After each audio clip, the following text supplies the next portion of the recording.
Iiwanan ko ang aking house. Favorite house. Ba?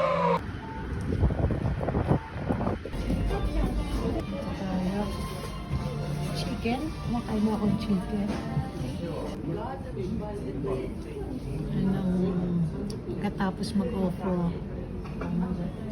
And cabbage para hindi sumakit ang tiyan. Sarap. Fresh na fresh.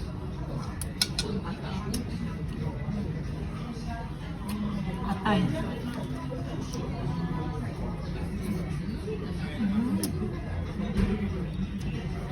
Hindi ako makain ng manok. Atay lang pwede. Tsaka may beef.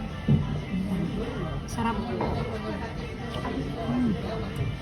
Iba talaga yung dito sa shop. Sarap guys, kain tayo. Saka para pantanggal ng ulcer.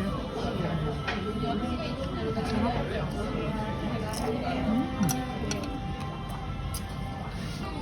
Ang sarap. Yung puso ng manok. Ito pwede ito sa akin. Ang sarap. Ang lambot niya.